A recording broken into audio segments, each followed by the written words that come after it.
Mari kita jujur. Alasan kenapa hidupmu masih begini-begini saja, bukan karena kamu kurang beruntung, bukan karena dunia tidak adil, dan bukan karena orang lain menghambatmu. Kamu gagal, karena kamu adalah pembohong terbaik yang pernah ada. Selama ini, kamu membisikkan dongeng pengantar tidur ke telingamu sendiri, agar kamu bisa tidur nyenyak di atas kegagalanmu. Hari ini, saya akan membakar dongeng itu. Kalau kamu tidak siap melihat monster di balik cerminmu, silakan pergi sekarang. Video ini bukan untuk orang lemah.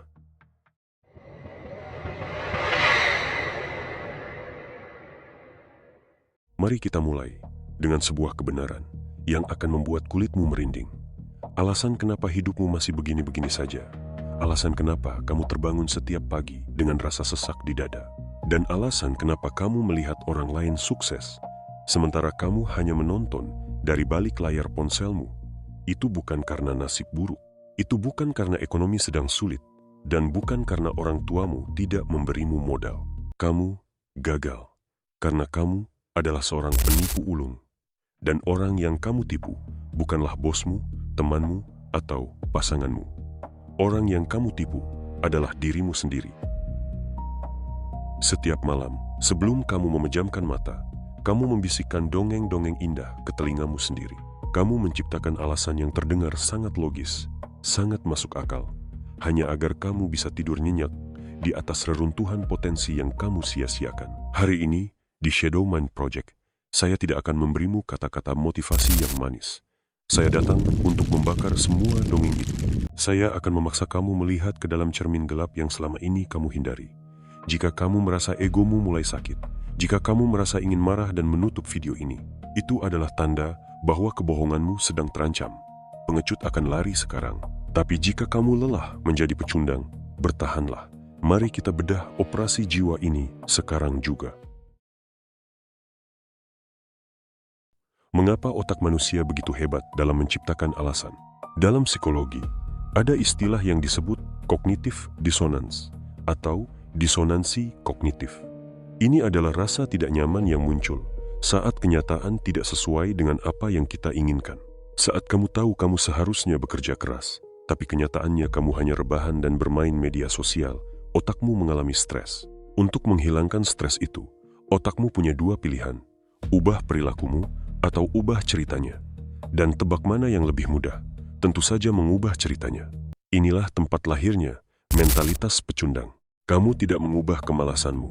Kamu hanya menciptakan label baru untuknya. Kamu tidak menyebutnya malas. Kamu menyebutnya menunggu inspirasi. Kamu tidak menyebutnya takut. Kamu menyebutnya berhati-hati. Selamat, kamu baru saja menciptakan penjara yang paling nyaman di dunia. Mari kita bahas kebohongan paling klasik yang pernah diciptakan manusia.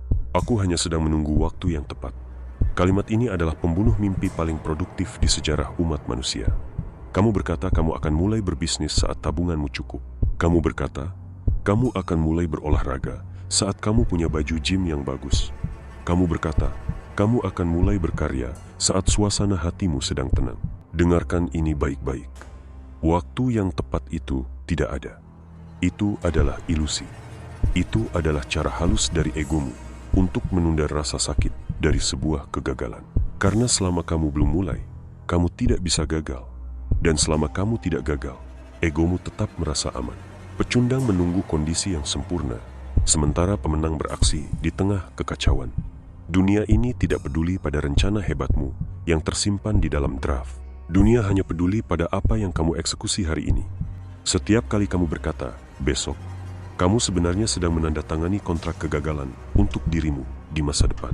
Kamu sedang memindahkan beban hari ini ke pundak dirimu yang besok, yang sebenarnya sama malasnya dengan dirimu yang sekarang. Ini adalah bagian yang paling menyakitkan bagi banyak orang. Kebohongan kedua, aku tidak ambisius, karena aku adalah orang baik yang puas dengan apa adanya. Banyak orang menggunakan moralitas sebagai tempat persembunyian dari ketidakberdayaan mereka. Kamu menyebut dirimu rendah hati, padahal kenyataannya kamu hanya terlalu takut untuk bersaing. Kamu menyebut dirimu sabar, padahal kamu sebenarnya tidak punya keberanian untuk mengambil apa yang menjadi hakmu. Kebaikan tanpa kekuatan bukanlah kebajikan. Itu adalah kelemahan. Seorang pria yang tidak mampu melakukan kekerasan dan memilih diam. Dia bukan orang baik. Dia hanya orang yang tidak berbahaya.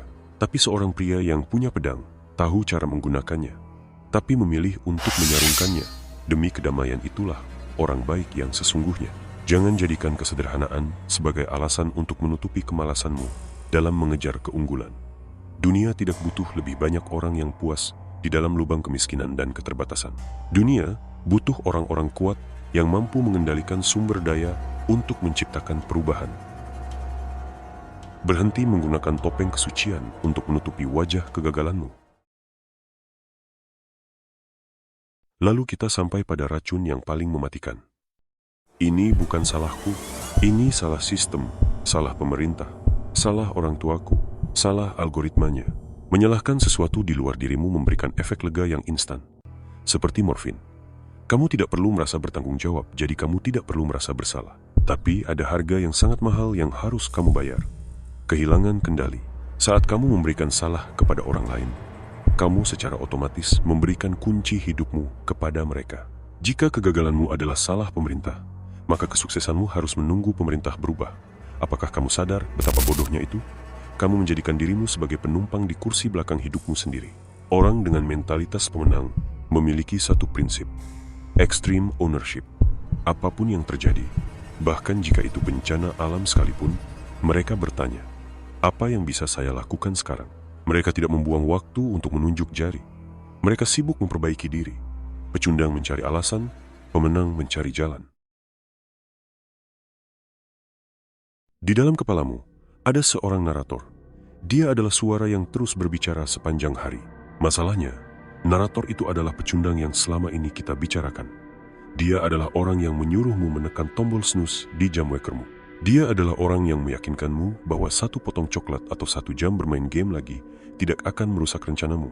Untuk berubah, kamu harus mulai dengan meragukan setiap pikiranmu sendiri. Berhenti mempercayai alasanmu. Saat suara itu berkata, aku lelah, katakan padanya, aku tidak peduli. Saat suara itu berkata, ini terlalu sulit, katakan padanya, maka aku harus menjadi lebih kuat. Kamu harus memperlakukan dirimu seperti seorang pelatih yang kejam terhadap atletnya. Bukan karena sang pelatih benci, tapi karena dia tahu potensi luar biasa yang tersembunyi di bawah lapisan lemak dan kemalasan sang atlet. Kamu adalah musuh terbesarmu, tapi kamu juga bisa menjadi pelindung terkuatmu. The Transformation. Video ini hampir selesai, dan sekarang kamu punya 2 pilihan yang sangat nyata. Pilihan pertama, kamu tutup video ini. Kamu merasa sedikit kesal, tapi dalam 5 menit, kamu kembali ke pola lamamu. Kamu akan mencari video lain yang memberikan motivasi murah agar kamu merasa nyaman kembali. Kamu akan terus memelihara kebohonganmu sampai suatu hari kamu terbangun di usia 60 tahun dengan segunung penyesalan yang tidak bisa lagi diperbaiki. Atau pilihan kedua, kamu akui hari ini bahwa selama ini kamu adalah masalahnya. Kamu akui bahwa kamu adalah pembohong. Dan di saat kamu mengakui itu, kebohongan itu kehilangan kekuatannya atas dirimu.